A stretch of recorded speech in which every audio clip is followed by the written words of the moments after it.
শেষ কথাটা একটাই যে আমাদের আয় বাড়াতে হবে, যেটা আমাদের মুস্তাফিজ স্যার আজকে বললেন যে আমরা একটা লং টার্ম টেক ট্রেপের দিকে যাচ্ছি কিনা, আসলে চলে গেছি অলরেডি। এটা আমরা যতদিন সত্য স্বীকার না করবো ততদিন আমরা আসলে এগোতে পারবো না। এবং স্যার একটা কথা বলেছেন যে আমাদের টেক জিডিপি রেশিও কমের দিকে, এটা তো আরো ডেঞ্জারাস। যে আমরা কয়েক বছর আগে এটা 10%-এর উপরে ছিল, এখন এটা 7-এর পাশাপাশি ঘোরাঘুরি করছে। সমস্যাটা কোথায়? এটা তো আমাদের চিহ্নিত করতে হবে।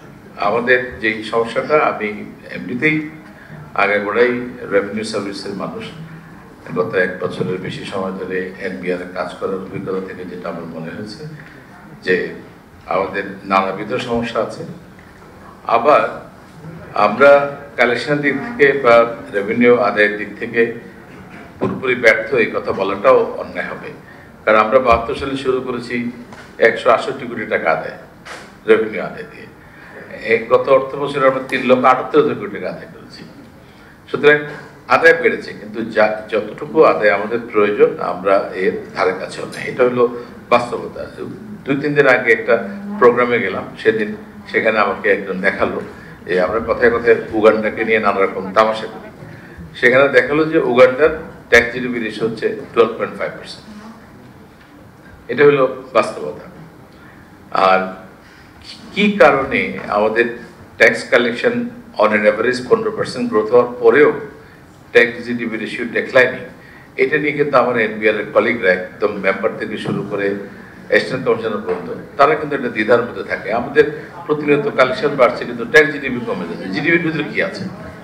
তো এটা নিয়ে আমার মনে একটা সেশন তাদের সাথে করা দরকার, যে জিডিপির কোন অংশটাকে আমরা কনভার্ট করতে পারতেছি না, রেভিনিউতে কনভার্ট করতে পারছি না, কোন জায়গাটাতে আসলে জিডিপির ক্যালকুলেশনে আছে এবং এটা স্ট্যান্ডার্ড অন্যান্য দেশের প্র্যাকটিস কিনা। আমরা যে সকল দেশের সাথে ট্যাক্স জিডিপি কম্পেয়ার করছি সেই সকল দেশের জিডিপি ক্যালকুলেশনে এই এলিমেন্টগুলো আছে কিনা, এবং সেখানে এই ধরনের ট্যাক্স এক্সপেন্ডিচার বা কর অব্যাহতি দেওয়া হয় কিনা।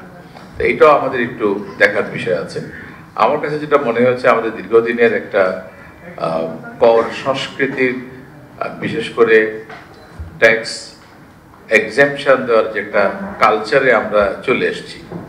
যেন আজকে সকালেও আমার ভ্যাটের টিমের সাথে কথা হচ্ছিল যে আমরা কিভাবে আমাদের ম্যানুফ্যাকচারার এবং ট্রেডারের মধ্যে একটা নায়াসিনামাইড ও স্যালিসাইলিক সমৃদ্ধ লিলি ফেস ওয়াশ, যা ফেসের ডেড স্কিন সেল দূর করে দেয় দ্বিগুণ ফাস্টার ব্রাইটেনিং। করব যে ম্যানুফ্যাকচারিং ইন্ডাস্ট্রিকে কিভাবে আমরা বেনিফিট দেব।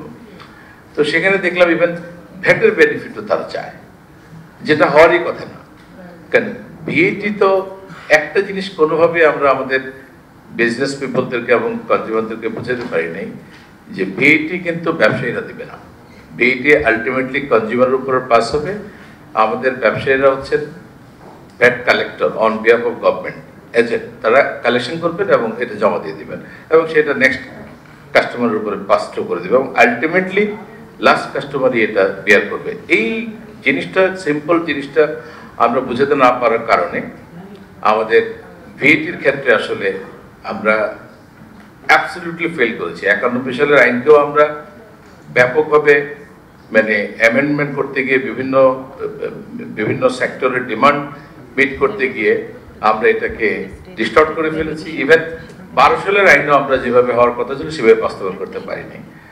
এখন আমার মনে হয় যেটা আমাদের মোস্তাফিজ স্যার যেটা বলেছেন, যে আমরা যদি সত্যি সত্যি এলটিসি গ্রাজুয়েশনে যাই এবং আমাদের যেটা বলা হয় যে আমরা কম্পিটিটিভনেস দিক থেকে, বিশেষ করে আমাদের এখনো প্রচুর পরিমাণ ইম্পোর্ট ডিউটি বায়াসনেস আছে আমাদের রেভিনিউতে, সেটা ডেফিনেটলি আমাদের ড্রাস্টিক্যালি কমাতে হবে। তাহলে আমার জায়গা হচ্ছে ইনকাম ট্যাক্স এবং ভিএটি, এই দুই জায়গায় আমাদের জোর দিতে হবে।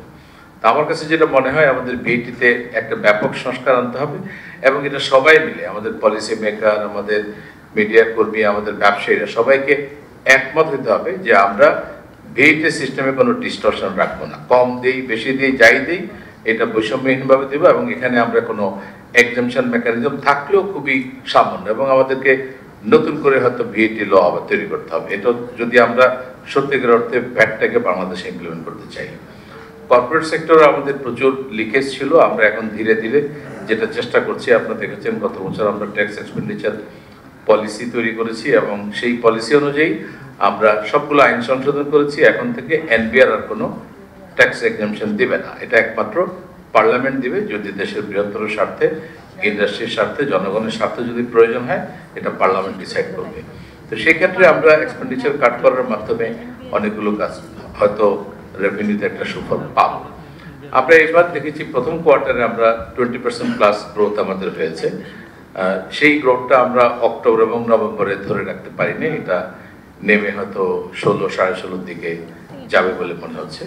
বাট স্টিল এইটা নিকট অতীতের যে কালেকশন রেকর্ড সেই তুলনায় ভালো।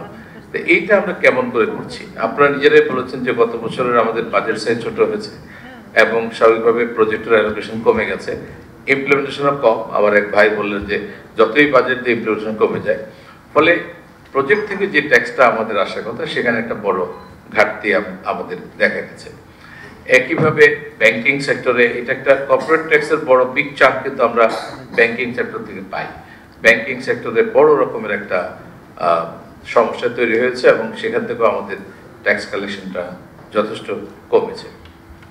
ইম্পোর্ট গ্রোথও যেভাবে হওয়ার কথা সেভাবে হয়নি। এখন আমরা যেটা চেষ্টা করছি, বিশেষ করে ভিএটি এবং ট্যাক্সের ক্ষেত্রে, যে এই দুইটা জায়গাতে যেখানে যেখানে রেভিনিউ লস হচ্ছে, যে সকল কারণে রেভিনিউ লস হচ্ছে, আমরা সেই জায়গাগুলোতে একটু স্ট্রিক্ট এনফোর্সমেন্টের মাধ্যমে কুড়িয়ে কুড়িয়ে রেভিনিউ আছে এবং সে কারণে কিন্তু এইটুকু গ্রোথ আমাদের হয়েছে। এটা একটা।